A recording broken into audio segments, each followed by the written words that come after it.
Hello friends, pyramid tutor में आपका स्वागत है। आज का हमारा टॉपिक है एक्सरे फिल्म कंस्ट्रक्शन। आज के टॉपिक में हम एक्सरे फिल्म के कंस्ट्रक्शन के बारे में पढ़ेंगे। ये किस तरह से बनाई जाती है, इसकी कौन सी लेयर होती है, इन चीज़ों के बारे में स्टडी करेंगे। कल की क्लास में हम लेटेंट इमेज की फॉर्मेशन के बारे में पता करेंगे और इसके साथ ही हम इस टॉपिक से रिलेटेड एमसीक्यूज के बारे में भी स्टडी करेंगे। चलिए चलते हैं हम टॉपिक की ओर। देखिए, एक्सरे फिल्म आपको पता है इंटेंसिफाइंग स्क्रीन के साथ एक्सरे फिल्म ली जाती है। कुछ एक्सरे फिल्म होती है जो डायरेक्ट एक्सपोजर फिल्म भी होती है, वो डायरेक्टली एक्सरे के साथ में भी एक्सरे के द्वारा भी एक्सपोज की जा सकती है। तो लेकिन उनका जो बेसिक कंस्ट्रक्शन होता है वो सब एक्सरे फिल्म का एक जैसा ही होता है। उसमें बेस लेयर होती है, इमल्सन लेयर होती है, प्रोटेक्टिव लेयर, कुछ लेयर ऐसी होती है जो लगभग सब में फिक्स होती है। तो चलिए हम चलते हैं आगे टॉपिक की ओर। देखिए, एक्सरे फिल्म एक फोटोग्राफिक फिल्म होती है।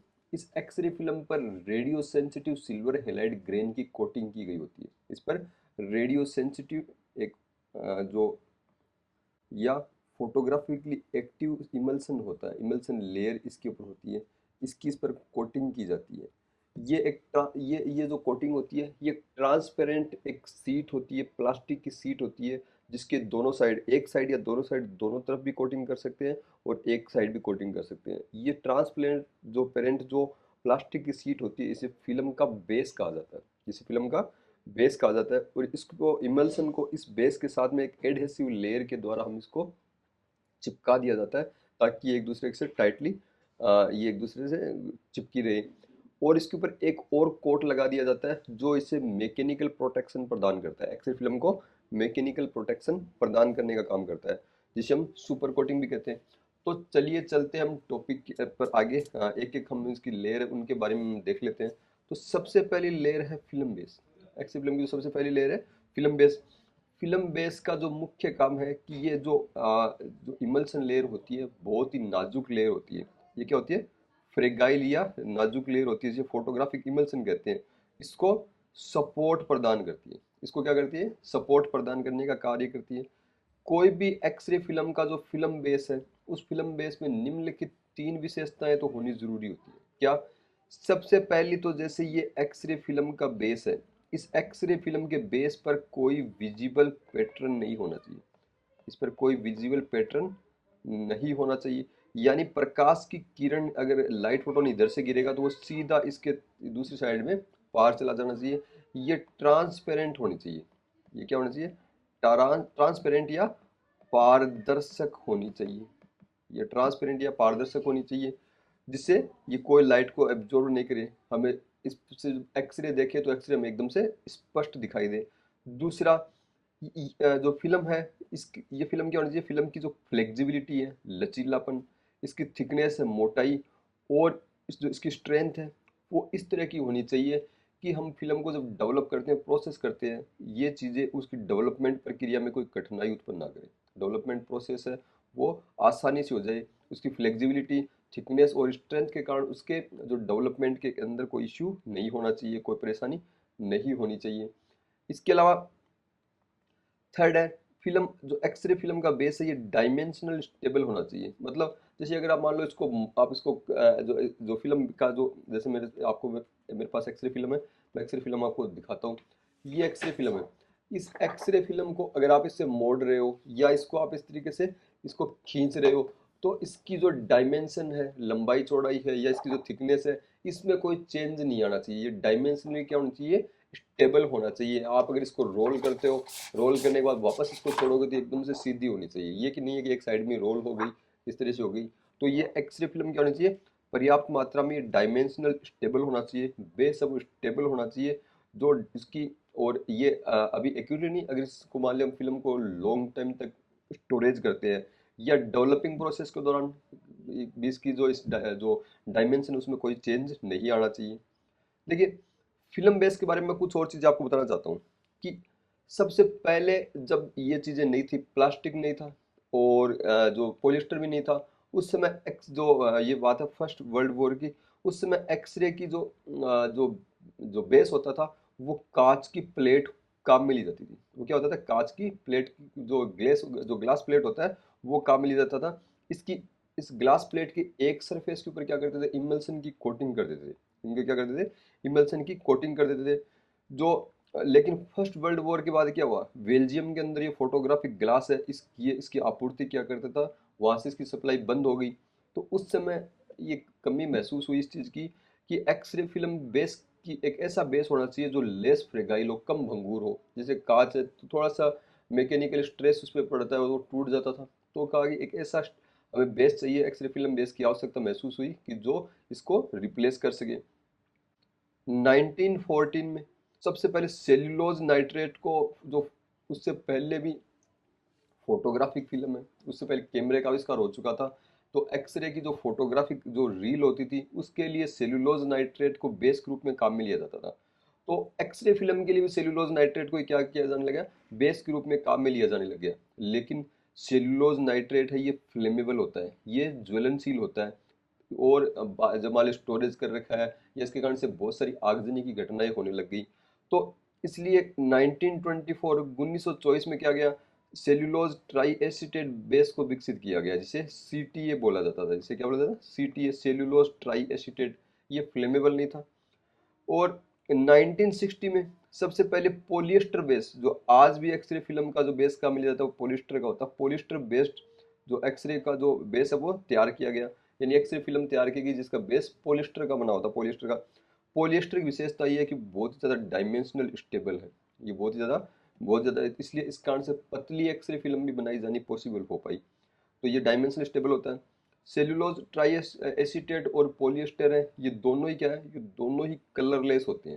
ये दोनों क्या होते हैं, इनका कोई कलर नहीं होता। इसलिए 1933 में देखिए, एक्सरे की इमेज होती है, ब्लैक एंड व्हाइट इमेज है, उसको अगर आप लगातार उसको बार बार आंखों से देख रहे हो तो आंखों पर उसका प्रेशर पड़ता है, आई स्ट्रेन उससे होता है। तो इसके लिए 1933 में सबसे पहले एक्सरे फिल्म के अंदर क्या किया गया, ब्लू टिंट दिया गया। थोड़ा सा जो बेस, आप एक्सरे फिल्म के बेस मान लो या इमल्सन मान लो, उसके अंदर ब्लू कलर इसके अंदर ऐड कर दिया गया। इसके अंदर क्या कर दिया गया, ब्लू कलर इसमें ऐड कर दिया गया। जिससे क्या हुआ, ब्लू कलर ऐड होने से रेडियोग्राफ को देखना आसान हो गया, और आंखों पर जो आई स्ट्रेन है वो आई स्ट्रेन कम हो गया, ज़्यादा आंखों पे प्रेशर नहीं था, आई स्ट्रेन कम हो रहा था। तो इससे क्या गया, इस ब्लू टिंट से क्या हो गया, ये जो इससे थोड़ी जो इमेज है वो ब्लूइश हो गई, जो आंखों से देखने के लिए इजी टू साइट था। लेस आई स्ट्रेन, आंखों पर प्रेशर है, आंखों पर जोर है वो कम हो रहा था। और ये जो ब्लू टिंट है, इस ब्लू टिंट को एक्सरे फिल्म के बेस या इमल्सन में डाई के रूप में मिलाया जाता है। या तो आप इसको बेस में मिला दो या इसको इमल्सन के अंदर कहीं भी आप इसको मिला सकते हो। अगर हम फिल्म की मोटाई की बात करें तो सेल्यूलोज ट्राई एसीटेट बेस की अगर फिल्म एक्सरे फिल्म काम में ली गई थी। सेल्यूलोज ट्राई एसीटेट की बात करें, अगर फिल्म की मोटाई की बात करें तो सेल्यूलोज ट्राई एसीटेट बेस की जो फिल्म की मोटाई है वो 0.8 माइल काम में ली जाती थी। यानी 1 माइल के बारे में बताया था मैंने आपको, 1 माइल बराबर 0.001 इंच होता है, या मैंने बताया था 1 माइल बराबर 25.4 माइक्रोन भी होता है। क्या होता है, 25.4 माइक्रोन। यानी इसका ये इसको अगर आप माइक्रोन में भी दे सकते हो, इसको माइक्रो इसको, जबकि पॉलिएस्टर बेस की जो एक्सरे फिल्म है उसकी मोटाई कुछ कम होती है, ये 0.7, जो इसकी ये 0.8 नहीं है, ये 8 माइल, ये कितनी है, 8 माइल है। और इसकी 7 माइल थिकनेस होती है, किसकी, पॉलिएस्टर की। यानी इसकी थिकनेस कुछ कम होती है, कम थिकनेस की भी इसको हम काम में ले सकते हैं। उसके बाद में हमने जो देखा था शुरू शुरू के अंदर, स्टार्ट के अंदर, जो एक इमेज डायग्राम मैंने आपको बताया था, ये डायग्राम, तो ये फ्लेक्सिबल बेस मटेरियल हो गया, और इसकी थिकनेस 7 to 8 माइल हमने ले ली। इस ये बेस लेयर होगी, इस बेस लेयर के दोनों साइड भी अगर आप डबल कोटेड है और सिंगल कोटेड है तो एक साइड के अंदर क्या होता है, एडहेसिव लेयर होती है। ये यहाँ पे मैं एडहेसिव लेयर को कलर दे रहा हूँ, ये एडहेसिव लेयर है। तो एडहेसिव लेयर भी क्या होती है, ये एडहेसिव लेयर इमल्सन और बेस को आपस में चिपकाने का काम करती है। इमल्सन और बेस को आपस में क्या करती है, चिपकाने का काम करती है एडहेसिव एजेंट के रूप में। और लगभग एडेसिव लेयर के रूप में क्या करते हैं, एडेसिव लेयर के रूप में जिलेटिन को ही काम में लिया जाता है। किस काम में लिया जाता है, जिलेटिन को काम में लिया जाता है, जो इमल्सन और बेस को आपस में चिपकाने का काम करते हैं। तो इसके लिए क्या करते हैं, जो एडेसिव लेयर के रूप में क्या काम में लेते हैं, जिलेटिन काम में लिया जाता है। जिलेटिन इमल्सन और एक्सरे फिल्म बेस को आपस में चिपका के रखता है, एक अच्छा बाइंडिंग एजेंट होता है, जो इमल्सन की प्रकृति के भी एक उसकी नेचर का ही सेम नेचर का होता है। तो एक अब नेक्स्ट इमल्सन। इमल्सन क्या होता है? एक्सरे फिल्म का सबसे इम्पोर्टेंट पार्ट है वो ये इमल्सन ही है। एक्सरे फिल्म का सबसे इम्पोर्टेंट पार्ट क्या है? ये इमल्सन है। किस तरीके से?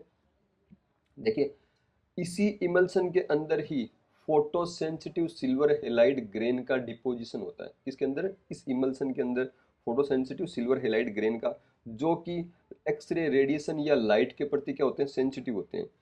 तो एक्सरे फिल्म के इमल्सन के दो मुख्य पार्ट होते हैं, जिलेटिन और सिल्वर हेलाइड ग्रेन। ये दो इसके मुख्य कंपोनेंट है। अधिकांश एक्सरे फिल्म इंटेंसिफाइंग स्क्रीन के साथ ही उपयोग में लाई जाती है, इसलिए इनके दोनों साइड के अंदर क्या होता है? इमल्सन लेयर की कोटिंग होती है। अगर जैसे मेमोग्राफी फिल्म के अंदर एक सिंगल कोटिंग भी होती है, एक इंटेंसिफाइंग स्क्रीन काम मिल जाती है, तो उसकी एक साइड के अंदर ही कोटिंग की जाती है। इमल्सन की मोटाई फिल्म के प्रकार पर निर्भर करती है। इमल्सन की आपकी मोटाई मतलब किस नेचर की फिल्म है, लेकिन फिर भी कभी भी इस इमल्सन लेयर की मोटाई 0.5 माइल से अधिक नहीं होती है। क्यों? ज़्यादा मोटी अगर आप काम में लोगे इमल्सन की लेयर, तो वो क्या होगा? डेवलपिंग प्रोसेस के अंदर क्या होगा? इसमें इश्यू आएंगे। लाइट है, जो इंटेंसिफाइंग स्क्रीन से लाइट है, वो लाइट ज़्यादा अंदर डीप तक पेनिट्रेट नहीं कर पाएगी, इमल्सन को एक्सपोज नहीं कर पाएगी, और डीप लेयर तक उनका पेनिट्रेशन नहीं हो पाएगा। डीप लेयर तक क्या होगा? उनका पेनिट्रेशन नहीं हो पाएगा। तो इमल्सन की दो लेयर होती है, जिसका पहला घटक होता है जिलेटिन, दूसरा होता है सिल्वर हेलाइड। तो इमल्सन की दो लेयर होती है, पहला होता है जिलेटिन और दूसरा होता है सिल्वर हेलाइड ग्रेन। दोनों को हम एक एक करके देखते हैं। देखिए, जिलेटिन क्या होता है? फोटोग्राफिक जिलेटिन होता है, जो फोटोग्राफिक फिल्म में, एक्सरे फिल्म में लगा होता है। वो बोन्स से प्राप्त होता है, हड्डियों से प्राप्त होता है। हड्डियों को जब उनको उबाला जाता है, तो उनसे जो उनका कैल्शियम कंटेंट है वो बाहर आ जाता है, और जो पीछे जो प्रोटीनस पार्ट होता है वो जिलेटिन कहलाता है। ये विशेष रूप से केटल गाय के द्वारा ये तैयार किया जाता है। जिलेटिन को अन्य जो सस्पेंशन मीडियम के बजाय उपयोग करने के कई कारण है, कि दूसरे हम जो बेस मटेरियल या इमल्सन मटेरियल ग्रुप में जिलेटिन को क्यों काम में लेते हैं, दूसरे क्यों क्यों नहीं काम में लेते हैं, तो इसके कुछ कारण है। सबसे पहला, सिल्वर हेलाइड ग्रेन है, इमल्सन के अंदर एक समान रूप से फैल जाता है, ये एक समान रूप से, और इनकी क्लम्पिंग नहीं होती, एक जगह इकट्ठे नहीं होते हैं। दूसरा, डेवलपिंग और फिक्सिंग प्रोसेसिंग के दौरान क्या होता है कि ये सॉल्यूशन जो डेवलपर और फिक्सिंग केमिकल्स हैं, ये जिलेटिन को पेनिट्रेट करके डीप तक, अंदर तक आसानी से चले जाते हैं, ये इसको पेनिट्रेट कर पाते हैं, और इसे बड़ी मात्रा में और एक समान क्वालिटी के अंदर आसानी से इसे बनाया जा सकता है, उपलब्ध, आसानी से उपलब्ध हो जाता है। सिल्वर हेलाइड की बात करें, तो सिल्वर हेलाइड अथवा ये एक्सरे फिल्म के अंदर जो लाइट सेंसिटिव मटेरियल होता है, एक्सरे फिल्म की सेंसिटिविटी है उसका मेन कारण ये सिल्वर हेलाइड ही होता है। सिल्वर हेलाइड ग्रेन्स होते हैं, जो जिसका फॉर्मूला AgX होता है, जहाँ पे एक्स हेलोजन ग्रुप है, जिसमें फ्लोरीन, क्लोरीन, ब्रोमीन, आयोडीन आता है, और इसमें मेनली ब्रोमीन और आयोडीन कंटेंट इसके अंदर होता है। ये लाइट सेंसिटिव होता है, जो फोटोग्राफिक फिल्म को क्या करता है? जो एक्टिव बनाता है। एक्सरे फिल्म में 90 से लेकर 99% तक क्या होता है? सिल्वर ब्रोमाइड होता है, AgBr होता है 90 to 99%। ओनली 1 to 10% इसके अंदर क्या होता है? सिल्वर आयोडाइड होता है। तो 90 to 99% इसमें सिल्वर ब्रोमाइड होता है, जो कि इसका मेन इंग्रेडिएंट है, मेन कंटेंट होता है। 1 से 10% सिल्वर ब्रोमाइड आयोडाइड मिला जाता है, जिससे इसकी सेंसिटिविटी और ज़्यादा बढ़ जाती है। इसे कंबाइंड रूप से सिल्वर आयोडो ब्रोमाइड क्रिस्टल कहते हैं। जो सिल्वर हेलाइड है, जो सिल्वर ब्रोमाइड और सिल्वर आयोडाइड है, इसको कंबाइंड रूप से हम क्या कहते हैं? सिल्वर आयोडो ब्रोमाइड क्रिस्टल कहा जाता है। ये जिलेटिन में प्रिसिपिटेटेड अवस्था में, ऑक्सीत अवस्था में होते हैं, इमल्सिफाइड रूप में होती है, और ये हाईली कंसंट्रेटेड होते हैं, और टेम्परेचर की आवश्यकता होती है इसको बनाने के लिए। एक निश्चित कंसंट्रेशन और टेम्परेचर की आवश्यकता होती है इसे बनाने के लिए। एक्सरे फिल्म में उपयोग होने वाले सिल्वर हेलाइड ग्रेन अलग अलग प्रकार के होते हैं। इनकी आकार, संरचना और इसकी एक्सरे फिल्म की सेंसिटिविटी, कंट्रास्ट, इस पर डिपेंड करता है कि आपके सिल्वर हेलाइड ग्रेन का टाइप कैसा है, इस फिल्म की रिजोल्यूशन क्या होगी, डिपेंड करेगा सिल्वर हेलाइड ग्रेन के प्रकार पर। तो सिल्वर हेलाइड के ग्रेन तीन प्रकार के होते हैं। टेबुलर ग्रेन, ये टेबुलर ग्रेन क्या होते हैं?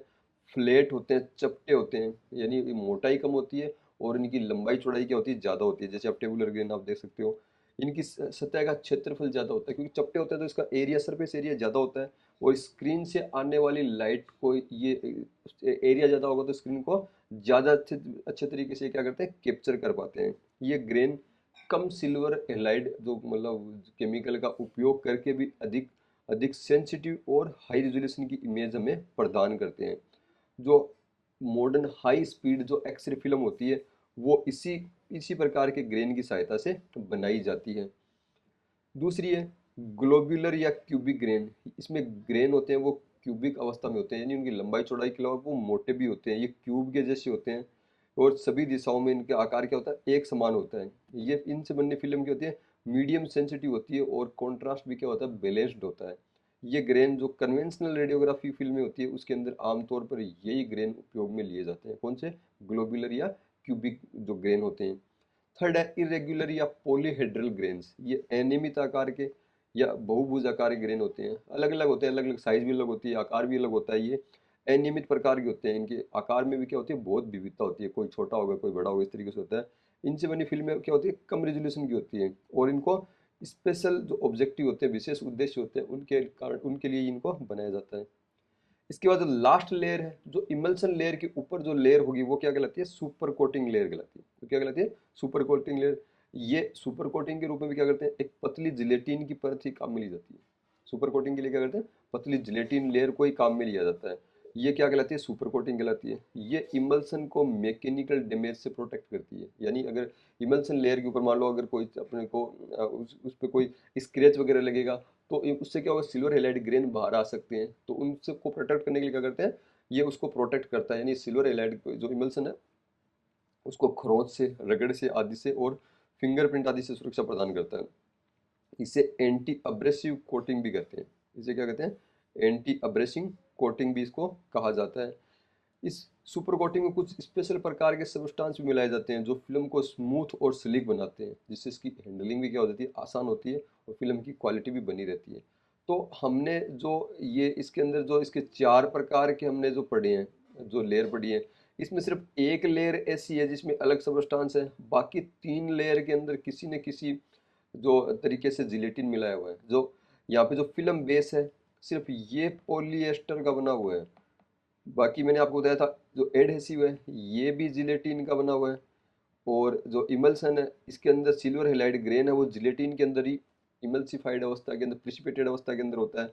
और जो प्रोटेक्टिव लेयर है इसकी कोटिंग तो खुद जिलेटिन की ही बनी होती है। यानी तीनों लेयर के अंदर किसी न किसी तरीके से जिलेटिन मिला हुआ है, सिर्फ बेस कोटिंग है ये अलग होती है और डबल कोटेड है, इसलिए जो ऊपर की ओर लेयर है वो सेम लेयर यहाँ पर क्या है, नीचे की ओर भी सेम लेयर है। तो चलिए मैं टॉपिक से रिलेटेड मैं कुछ एमसीक्यूज भी आपके लिए लेके आया हूँ, तो मैं एमसीक्यूज भी आपको बता देता हूँ जिनको हम यहाँ पे सोल्व करते हैं और देखते हैं कि हमारी थ्योरी से वो एमसीक्यूज कोरिलेट होते हैं कि नहीं है। फर्स्ट एमसीक्यूज है, तो पहला क्वेश्चन है, एक्सरे फिल्म के इमल्सन में कौन से दो मुख्य घटक होते हैं। तो इमल्सन के दो मुख्य घटक अभी मैंने आपको बताए थे, जो जिलेटिन और सिल्वर हेलाइड ग्रेन। तो इसका आंसर हो जाएगा सी, जिलेटिन और सिल्वर हेलाइड ग्रेन।